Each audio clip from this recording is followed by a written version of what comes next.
Hi friends, welcome to SPR media works. Bobbili assembly నియోజకవర్గం విజయనగరం జిల్లా విజయనగరం లోక్సభ నియోజకవర్గంలోని 7 అసెంబ్లీ సెగ్మెంట్లలో ఒకటి. ఈ నియోజకవర్గం 1951లో ఏర్పాటైంది. 2019 నాటికి ఈ నియోజకవర్గంలో మొత్తం 2,20,017 మంది ఓటర్లు ఉన్నారు. బొబ్బిలి అసెంబ్లీ నియోజకవర్గం విషయానికి వస్తే పౌరుషానికి, సాహసానికి, త్యాగానికి ప్రతీక ఈ బొబ్బిలి. ఈ నియోజకవర్గం తొలి నుంచి కాంగ్రెస్ పార్టీకి కంచుకోట. ఇక్కడ కాంగ్రెస్ 8 సార్లు, టీడీపీ 3 సార్లు, వైసీపీ 2 సార్లు, ఇతరులు 2 సార్లు విజయం సాధించారు. గత అసెంబ్లీ ఎన్నికలలో వైసీపీ అభ్యర్థిగా పోటీ చేసి గెలిచిన తెంబంగి వెంకట చిన అప్పలనాయుడు ప్రస్తుతం ఈ నియోజకవర్గం యొక్క సిట్టింగ్ ఎమ్మెల్యే.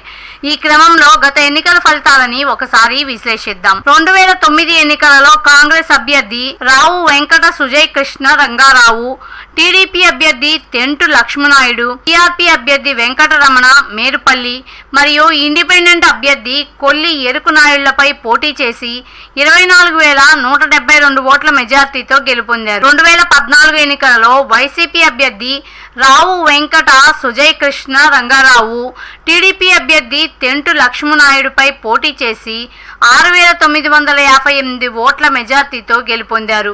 2019 ఎన్నికలలో వైసీపీ అభ్యర్థి తెంబంగి వెంకట చిన అప్పలనాయుడు, టీడీపీ అభ్యర్థి రావు వెంకట సుజయ్ కృష్ణ రంగారావుపై పోటీ చేసి 8,352 ఓట్ల మెజార్టీతో గెలుపొందారు. 2024 ఎన్నికలలో టీడీపీ అభ్యర్థి ఆర్ఎస్వి కేకే రంగారావు, వైసీపీ అభ్యర్థి సంబంగి వెంకట చిన అప్పలనాయుడు మరియు కాంగ్రెస్ అభ్యర్థి మరిడి విద్యాసాగర్ల మధ్య పోరు జరగనుంది.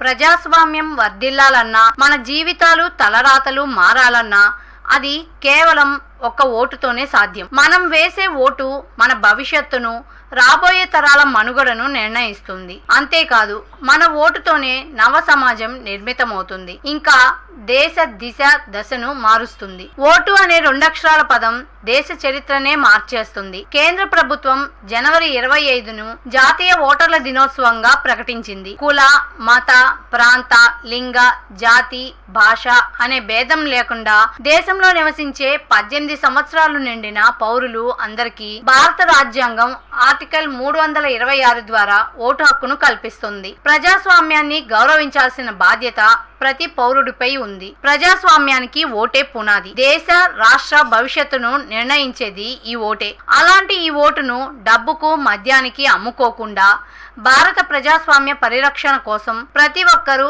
తప్పనిసరిగా తమ ఓటు హక్కు వినియోగించుకోవాలి.